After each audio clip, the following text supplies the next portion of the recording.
Hello and welcome to this presentation of the SFFL Network, and this is the Thanksgiving special of the newly branded Fantasy Files. I'm your host Spencer Saunders, and I'm joined by my co-host Colin Meyer. We have a great show for you guys today. And starting off that show, we're going to recap last week with our weekly rewards. First off, we want to highlight Chris Godwin on the E KelcE² team. Now, Chris Godwin had 37 points last week, the majority of it coming off a 71-yard touchdown from our favorite quarterback, Jameis Winston. Marco ended up beating AJ 144 to 103, and at the end of the day, Godwin was the highest scorer this week, so he earned this MVP award. And moving on to Performance of the Week, we also have Marco Rojas once again. He proved that his team can still score with the best teams in the league. He also proved that he doesn't need Aaron Jones. And he also won a high-stake game to improve his playoff seed from 6 to the 5 seed. Next off, we want to go look at the underdog of the week, which by default was Nolan Flaherty. He was the only playoff team, or non-playoff team in his case, that actually won this week. Dylan lost, and he was the other playoff team who played. So, that's all really we have for you, Nolan. Good job. You won. You scored 90. And last but not least, actually second to last, we have Donkey of the Week, Steve Watts. Unfortunately for Steve, Amari Cooper, Cameron Brate, and James White all combined for a measly 1 point. And if you include Todd Gurley in that mix, they all combined for a whopping 6 points. I'm sorry, Steve, but your whole team can't be Jarvis Landry. You're the donkey this week. Last but not least, as Spencer mentioned, is our wonderful meme of the week, which was recently added to this year's LM Note. We want to highlight Ty's Joker meme this week, where he had a midget, which represented our lovely SFFL, and a lock for a door, which represented the LM Note, because our lovely commissioner would just not release it to us. If you've seen Joker, you would get the meme. It was S tier. And next on Fantasy Files, we have the 2019 regular season power rankings. Welcome to the end of season power rankings for this segment of Fantasy Files. Now, these rankings aren't just heading into Week 13, but they're over the entire year, based on every team's body of work that they've put together. So, starting off, we're going to have Spencer go over our number 1 power ranking spot. Thank you, Colin. Coming in at number 1, we have Tyler Patterson. And for Ty, Batman and his slew of Robins drove Ty to the number 1 spot. He had guys like McCaffrey and nice supporting pieces like Austin Hooper and Cooper Kupp all year. And number 2 is yours truly, Dude, Where's My Lamar, or myself. Now, in my case, Lamar Jackson and Mike Evans significantly outperformed their ADP, and since Week 5, I haven't scored less than 100 points, so I feel as though despite my 3rd overall seed, I earned this number 2 spot on the power rankings. And that brings us to number 3 with your rival, King of the North, Julian Serrano. He is the 2nd overall seed in the playoffs, but the one thing that knocks Julian in this power rankings is he's 3-3 against playoff teams in the regular season. He had a great pickup in Darren Waller, though, and he had nice draft picks in Julio and Zeke in the draft, so that helps warrant bring him back all the way up to the 3rd in the power rankings. And going further with number 4 in our power rankings is E KelcE², which is Marco's team.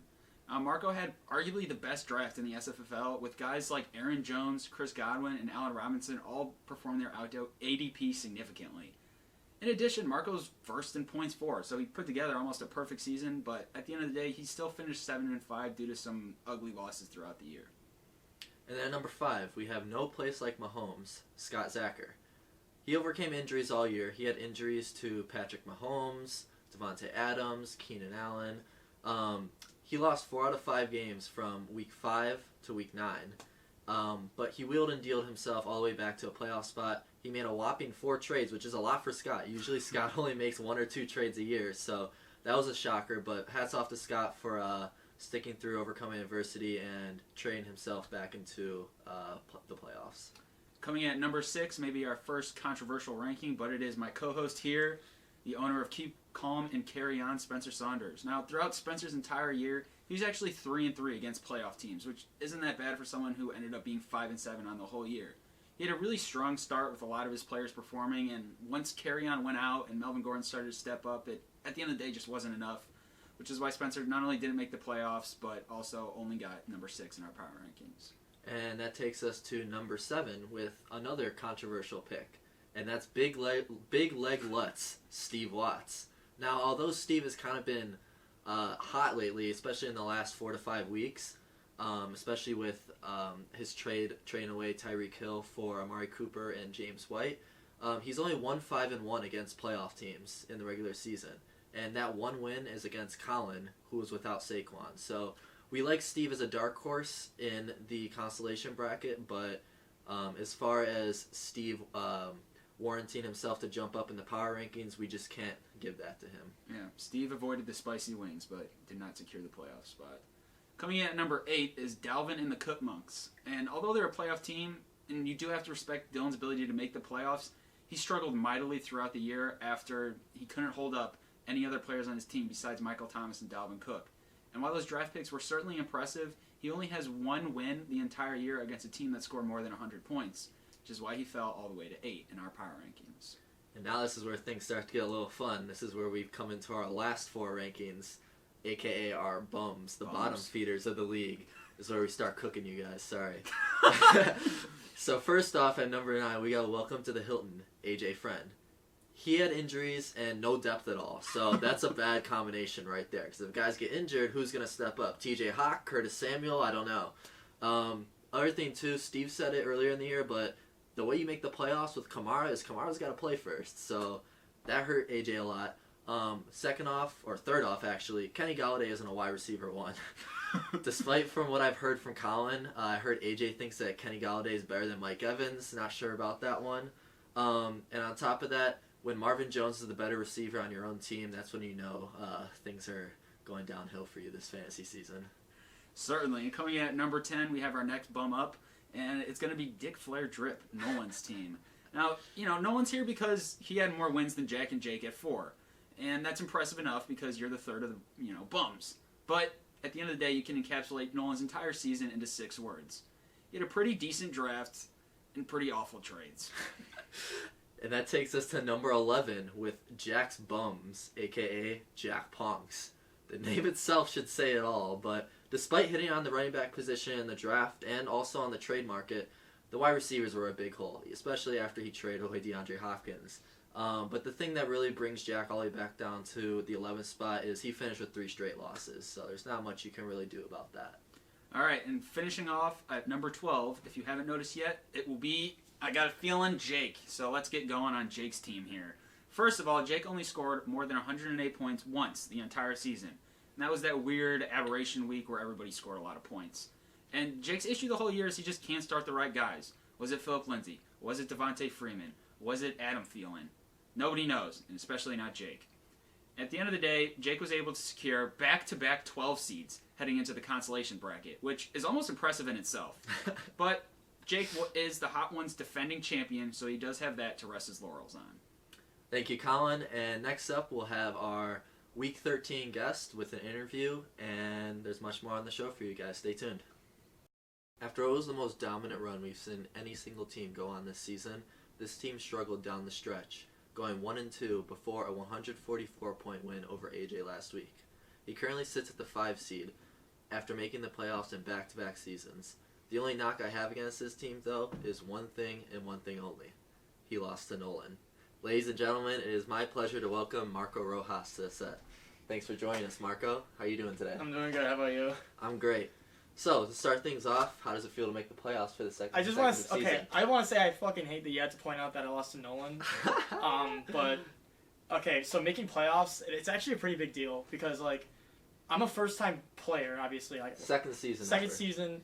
Last year I still made it in as a 6th seed, and I won a playoff match, so that was pretty huge. Mm-hmm. And then this year, I've worked so... I wouldn't say I worked hard in the off-season, but, I did a lot of research, and, it paid off because I got, the biggest way you can see that is by me getting the most points for. Of course. So it's I feel like where I'm at right now is I feel pretty comfortable in the playoffs. I feel like I can make a run, and, half the teams don't make the playoffs, obviously. Mm-hmm. And there are people who make the playoffs every year, and there are people who haven't made the playoffs in a long time, and so it's quite the honor to make the playoffs 2 years in a row, and I hope I can keep this going. Of course. So you kind of talked about that growth you had from last season to this season. So basically, what makes your team from this season different from what you had last season, and do you think you can build off of that previous success? Yeah. So I would say a big thing, and this is kind of a moot point, but I had so many injuries and so many I had Kareem Hunt getting suspended last year. I had so many things that went wrong. I got lucky. I didn't get bit with the injury bug. I know you did. Very but, bad. I mean, I prepared. I have a decent amount of depth on my team. Mm-hmm. But yeah, I pretty much. I mean, Scott mentioned earlier today, like my week 3 lineup is pretty much the same as my lineup I'm rolling out today, except you replace Odell with Ertz. Like that's literally it. Pretty much. So like, I mean, I prepared myself in the event that I do have players get injured, but it turns out that now I just have a lot of depth that I can plug and play. You know, I still have Diggs on my bench. I still have Hyde on my bench. You know. Of course. So you kind of like talked a little bit about Ertz there, but this man has been on an absolute tear the last 3 weeks. Yeah. So are you someone who believes in the strategy of flexing tight ends? I know it's something that's kind of been like played around with in this league. Scott won a Super Bowl doing it. So what are your thoughts on that strategy? Yeah. So it's kind of bad that I didn't. So you said he's been on a tear for the past 3 weeks. I didn't start him the first 2. Yeah. But I mean, it wouldn't have mattered if I did. So it's not a big deal. But I did start him this past week, obviously because KelcE was on a bye, and I felt really confident going in that he was going to do good because he had 11 targets the past two weeks previous. So I mean, seeing those targets, obviously Alshon being injured and Aguilar being injured this past game affects that. But you know, it's something you love to see, especially after he had like single-digit games the 3 weeks prior. He was struggling. Yeah. Definitely. So I do believe in the 2 tight end system. I'm probably going to start both of them this upcoming week because Ertz is against the Dolphins. Yep. So I'm kind of looking forward to see how that works out. Of course. He's definitely a key piece in that trade between you and I. Yeah. So are you at all concerned about the longevity of your RB position and just running back depth on your roster for the entirety of the playoffs? You currently have Aaron Jones, Carlos Hyde, and Michelle rostered. Michelle, yeah, and then also Murray. Latavius Murray, but I mean, Murray could be a league winner if Kamara gets injured, but that's likely not going to happen. I think he's fine for the rest of the season. Yep. So really, it's just a matter of whether Jones is going to put up another 3-point game, and if Michelle has a good matchup or if Hyde has a good matchup. The Houston playoff schedule is not that good, but not at all. Yeah, no. The New England schedule is pretty decent though. So it's just a matter of whether or not Michelle could find the end zone and just fall in off the 1 yard line.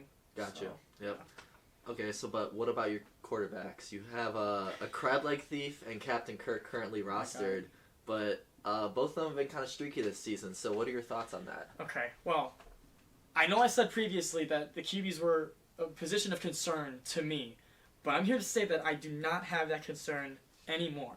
Okay? Okay, that's good to hear. You can make the faces all you want that that's a W. That's E1. That's E1. That's a W. that I'm rolling out Jameis every week. But you can look at the stats. Okay, he's QB7. Okay, in the and past Cousins is quarterback 9 right now. Yeah, so he has the second highest passer rating in the league right now. Yep. So like, you can shake your head at me all you want for liking these 2 QBs on my team, but they have good matchups coming up. They're probably gonna work for me well into the fantasy playoffs. Yes, they might blow up. We know how Winston can be. He had such a Winston game this past Sunday where he was rolled off the rip with 2 interceptions off just automatically, but they put up a 300+ yard game with I believe 2 touchdowns. Typical Jameis stat line. Exactly. So like, I feel like his floor is pretty high. The Bucs running game is not that good, and obviously Cousins has been doing really well. So. Yeah. So I asked Colin the same question last week, kind of building off of the whole Tampa Bay offense here. But are you comfortable with starting Chris Godwin week to week throughout the playoffs, especially because there's no way to really forecast if it's going to be a Godwin week or an Evans week? Is it essentially a shot in the dark with which Godwin you're going to get on any given week? Okay. It's always comforting for me when like, I always hear these fantasy talking heads say, I mean, you can't bench Godwin. Like, he could be he's a wide receiver 1. Yep. And he could have the wide receiver 1 numbers for the week. Yep. Like, any given week. So, like, you cannot bench him. So, it's not like I'm going to. His floor is kind of around, like, the 10, 13 point range, too. So, it's not like you're killing yourself if he busts, if you call that a bust, really, you know. Exactly. So, yes, it's frustrating that, like, I can go into this week not knowing whether he's going to put up 10 or 40, but at least I can say he's going to put up 10 at the very least. Of course. So this was one that's kind of had a little bit of buzz in the media lately, but do you have any comments on the Travis KelcE beef that you have with Scott? Yes, absolutely. Travis Kelce's children deserve care and attention, and the fact that you have been neglecting them for the past however many years you've been friends with Travis, yeah, you really need to start paying attention to the people who you love and care for, because there are children out there that are being neglected. Think about that, Scott, next time that you talk to me about Travis KelcE. That's what I like to hear. We got some storylines coming into this week. Yeah. So speaking of which, how do you feel about this first round matchup against Scott? You know, this is family versus family, not family versus machine. This is not just Bama versus Clemson. Okay. This is Bama versus LSU, you know, or Clemson. I don't fucking know what he meant by that, but you know, like I think it's gonna be a good game. I mean, we're gonna get into it with the matchup analysis, but all the playoff matchups are gonna be good. Of course. Like, I mean, you see Dylan, like he's a 6th seed, but like you have league winners in Mike Tom and Dalvin Cook. You know, they can win, like those two can win you your week. For sure. Any given week. And everybody else has stars all across the lineup. So, like, it's a star-driven league. It's a star-driven league for sure. Exactly. Is there anything you'd like to say to the league before I let you go? It's a great league. It's a great league. SFFL is an S-tier league, and that's all I have to say. We're glad to have you. Thanks for joining us today on the set, Marco. Best of luck to you and your squad in the postseason, and we'll hand it off to you with the matchup analysis this week. Thank you, sir. Welcome to the matchup analysis. I'm going to be your matchup analyzer, Marco Rojas.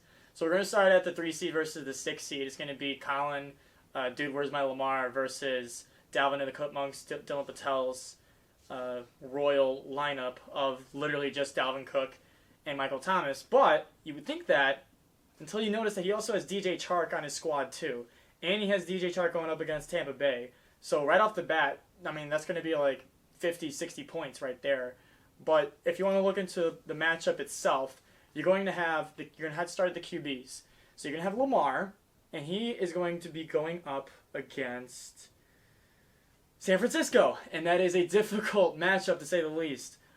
But this is not to say that he hasn't had his difficult matchups already. So he's probably going to put up at least 20, especially on the ground. That's going to help too. But when you think about it, Dylan also has Ryan Tannehill going. So even though he had a really good week last week, it's probably not going to be that close in terms of QB. So Colin's probably going to gain a few points off of Lamar. So then the running backs are going to be a different story as well, because Colin has Saquon and Chubb, obviously, versus Dylan's Cook and Lindsey. So those 4 running backs itself, like, you can kind of see where the divide is. I mean, you have Dalvin Cook, who would make up for, honestly, given how Saquon has been playing lately, I mean, they've been single-digit performances. Dalvin can pretty much account for both Chubb and Barkley. So hopefully, I mean, for Colin's sake, they're really good and talented running backs, so they can still pop off. But I will still probably have to give Dylan the running back edge just because of how Colin's running backs have been performing recently. So then coming up next is going to be the wide receivers. You have Mike Evans and DJ Moore versus DJ Chark and Mike Tom.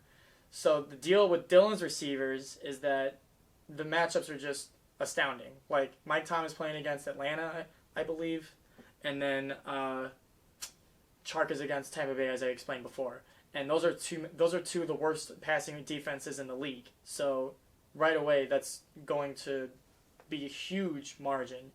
But if you take into account that DJ Moore has been playing phenomenally lately, that's going to be a huge advantage. And I believe that the wide receivers might actually even out, assuming that it's going to be a Mike Evans week. Jacksonville hasn't been that good against the pass, especially recently. So honestly, the wide receivers, it could be an equal match.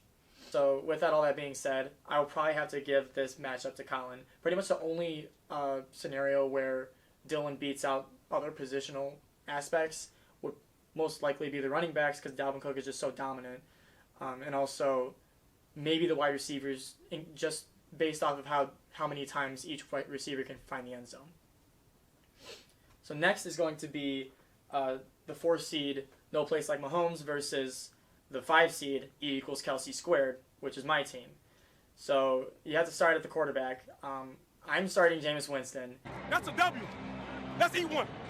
And he is going up against a team that just got destroyed and torched by Ryan Tannehill. So I'm not going to sit here and say that Winston is going to outperform Mahomes, but it's not going to be a blowout, I don't think, especially because Mahomes has only had 3 or 4 points over 3 or 4 games over 20 points. So it should be around like a 5-point difference maybe with Mahomes getting the edge.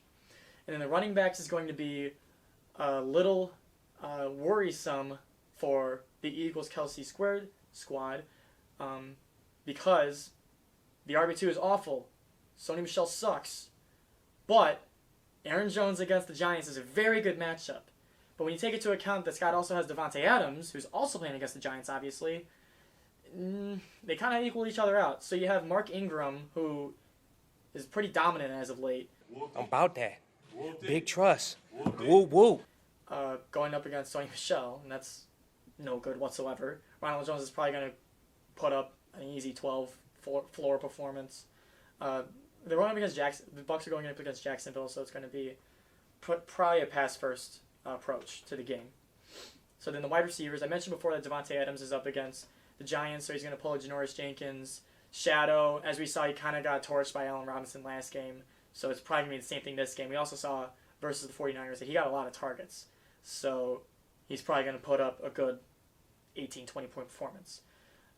Scott also has Devontae Parker going. He has a very, very, very good floor, despite being on the Dolphins.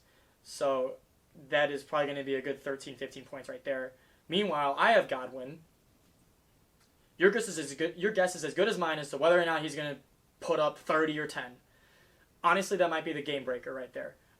We don't know, but we could just even it out, meet in the middle, and say he's going to put up about like 15 to 20. And then my wide receiver 2 is going to be Allen Robinson. Who are the Bears playing? We have a second angle we can cut it. The Bears are playing. They're playing the Lions on Thanksgiving. So Allen Robinson is playing against the Lions on Thanksgiving night. The previous time that they played the Lions, Allen Robinson put up 14. However, I think they're going to be stronger out the gate in the passing matchup just because Montgomery has just been not getting included at all. So I expect another good performance from Allen Robinson. So you're going into the tight ends. You have KelcE versus Kittle. Honestly, they pretty much cancel each other out. I mean, those two tight ends are elite. Doesn't get much more in depth about that. With that being said, you can call it personal bias. I think that the E KelcE² squad is going to win this game. Despite Mahomes being there and playing against the Raiders, you don't know what he's going to put up. You know James is going to put up 20. That's my bias, but I think that that's a very fair analysis. And honestly, I think that the boom on the E KelcE² squad is a lot higher than Scott's. Scott's floor might be pretty high, but we haven't really seen a good boom performance in recent times. So I'm going to have to give it to the E KelcE² squad. And that is going to be the 3 seed and a 5 seed advancing forward, which would mean that Julian would play Colin and I would play Ty. Good matchup analysis, Marco. I will see you guys in playoffs. With that said, that wraps everything up for this episode. This Thanksgiving special of our newly branded Fantasy Files. Thank you for tuning in to this presentation of the SFFL Network. Thanks for watching. I'm Spencer Saunders. Good luck for the rest of the season. I'm Marco Rojas. And I'm Colin Meyer. Vote in the LM poll. Yes. Yeah. If it goes up. Fantasy Files. Thank God. All right, we're done.